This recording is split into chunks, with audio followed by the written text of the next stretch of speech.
안녕하세요. 임플란트 타이거입니다.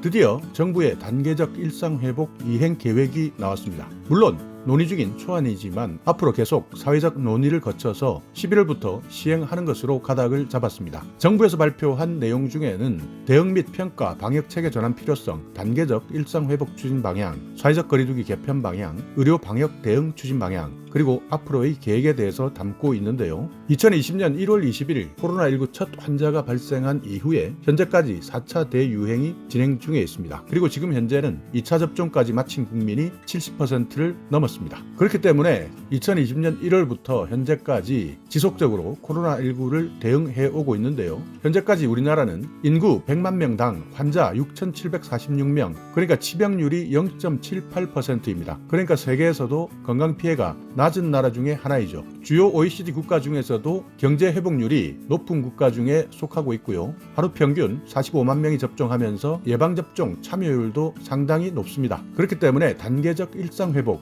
이행 필요성이 나타나고 있는데요. 예방접종률 향상 그리고 방역 전략 수정이 필요하다 이렇게 판단하고 있습니다. 코로나19가 계속 장기화될 때 민생경제에도 부담이 커지고요. 의료체계에서도 많은 부담이 생기고 있습니다. 특히 의료 인력이 현재 번아웃을 호소하는 상황까지 나타나고 있는데요. 그렇기 때문에 선행 사례를 분석해서 점진적으로 거리두기 완화가 필요해지고 있습니다. 단계적 일상회복 추진 방향은 시민의 자율과 책임에 기반한 방향으로 모두에게 소중한 일상을 회복하겠다 하는 내용으로 추진하고요. 사회적 거리두기 개편 방향은 단계를 5단계에서 4단계로 간소화하고 자율과 책임에 기반한 지속 가능한 체계를 마련하겠다 이렇게 밝히고 있습니다. 그래서 10월 18일부터 일상회복지원위원회에서 거리두기 개편 방향을 논의하기 시작했고요. 현재는 고위험 시설 그리고 접종 증명, 음성 확인제를 도입해서 관계 부처의 의견을 수렴하는 중입니다. 그렇기 때문에 11월 초부터 4주 플러스 2주 간격 이렇게 전환 시점을 기준으로 하고 안정적인 상황 여부를 판단해서 개편 이행 결정을 하겠다. 3단계에 걸친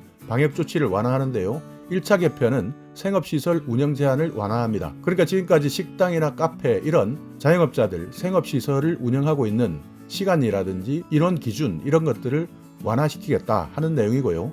그리고 2차에서는 대규모 행사를 허용하겠다. 그리고 3차에서는 사적 모임 제한을 해제하겠다. 이렇게 해서 3단계에 걸친 방역조치 완화 계획을 준비하고 있습니다. 주요 추진 방안 중에서 학원, 영화관, 공연장, 독서실, PC방, 기존에는 수도권에는 밤 10시, 밤 12시까지 제한했고 비수도권은 제한이 없었지만 개편하게 되면 시간 제한을 해제하고 별도 조치가 없습니다. 그리고 식당, 카페도 마찬가지 시간 제한을 해제하고 미접종자 이용 규모를 제한하도록 하고요. 노래 연습장, 목욕장업, 실내 체육시설 여기에도 시간 제한을 해제하고 접종 증명 또는 음성 확인제를 도입해서 개편하기로 했습니다. 유흥시설, 콜라텍, 무도장 이런 곳에서는 밤 12시까지 완화하고 접종 증명, 음성 확인제를 도입하는 것으로 개편 방향을 잡았습니다. 주요 추진 방안 중에서 다중이용시설에는 일부 고위험 시설은 접종 증명 그리고 음성 확인제를 도입해서 방역 제한 조치를 해제하고요. 그 외 시설에 대해서는 접종을 완료한 사람에게 인센티브를 강화해서 방역 제한 조치를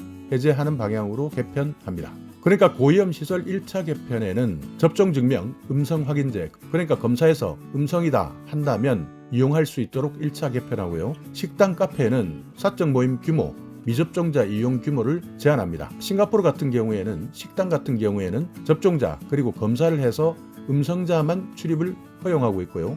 카페, 실외식당은 접종 관계없이 2사람까지 허용하고 있는 중입니다. 그 외 기본 수칙 유지 그리고 방역 조치를 최소화해서 접종 완료자 같은 경우에는 인원에 대한 인센티브, 취식에 대한 인센티브를 적용합니다. 접종 증명, 음성 확인제는요. 접종 완료자 일상 회복 지원 그리고 미접종자 감염 확산 예방을 위한 것인데요. 여기에서 1차 개편에서는 일부 다중이용시설 그리고 감염 취약시설에 대해서 적용하고요. 2차, 3차 개편에서는 100인 이상 행사, 집회 이런 곳에서도 단계적으로 해제하는 방향을 잡았습니다. 접종 증명 음성 확인제의 해외 사례와 비교해 보면 우리나라는 무도장, 콜라텍, 실내 체육시설, 목욕장업, 경마, 경륜, 카지노, 그리고 의료시설 여기에서 접종 증명이나 음성 확인제를 실시합니다. 다른 나라와 비교해 봤을 때 우리나라에서는 문화 공연, 스포츠 관람, 교육, 문화, 예술, 일반 음식점에는 접종 증명, 음성 확인제를 제외하고 있습니다.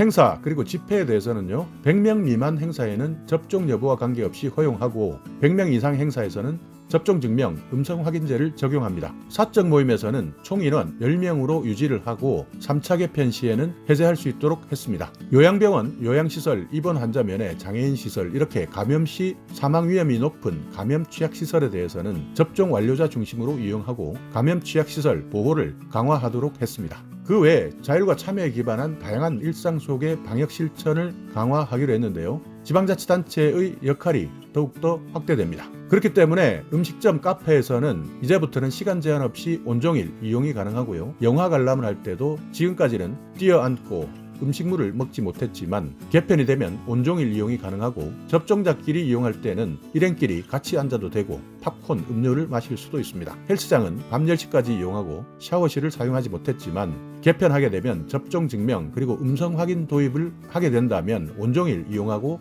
샤워까지 가능합니다. 야구장, 경기 관람은 30%까지만 허용되었는데 접종 구분 없이 50%까지 관람하고 응원할 수 있고 접종자 전용 구역에서는 음식을 먹을 수도 있고 정원의 100% 관람까지 가능합니다. 기념식, 각종 행사, 집회 지금까지는 불가능했지만 접종 구분 없이 100명 미만일 때 가능, 접종 완료자만 행사를 할 때는 500명까지 가능합니다. 친구, 가족 모임, 현재까지는 8명까지만 가능하지만 개편하게 되면 10명까지 가능하고 식당, 카페 외 접종 여부 구분을 하지 않겠다 이렇게 방향을 잡았고요. 혹시 개편되는 일상회복 단계 때문에 갑자기 감염자가 늘어났을 경우를 대비해서 비상계획도 수립해서 대비하고 있습니다. 그 외 의료 대응 추진 방향에 대한 자세한 내용들도 이번 개편 방안에 담고 있고요. 검역 단계도 기존 5단계에서 신호등 3단계로 바뀝니다. 그러니까 내국인 단기 출장 이후에 입국할 때 격리를 면제해주고 지방공항 개항 시 항공편 우선 검토 그리고 황색 등 항공편 운항 제한, 빨간색, 홍색 등 비자 발급을 제한하고 항공편 운항 제한, 장기 외국인 재입국 시 제한, 접종자 입국 시 격리 면제 제외 이런 식으로 평가 체계도 개선하겠다고 밝히고 있습니다. 그렇기 때문에 앞으로 사회적 논의 기구를 통해서 대국민 의견 수렴을 하고 인식조사를 하고 그리고 2차 전문가 토론회를 통해서 의견을 수렴하기로 했습니다. 그렇기 때문에 3차 일상회복지원위원회 논의를 10월 27일 실시하고 이행 계획을 10월 29일 결정하기로 했습니다. 그래서 11월부터 단계적 일상회복 이행에 관련한 논의도 계속 지속하기로 했습니다. 자, 오늘 이렇게 정부에서 발표한 단계적 일상회복 이행계획 초안이 나왔기 때문에 여러분께서도 앞으로 어떻게 결정될지를 조금 더 지켜보시고 정부의 결정사항이 나오는 대로 다시 한번 여러분께 개편 방안에 대한 내용 신속히 전달하겠습니다. 자, 오늘 영상 여러분께 조금이나마 유익한 정보가 있었다면요. 오늘도 구독 그리고 좋아요 부탁드리겠습니다.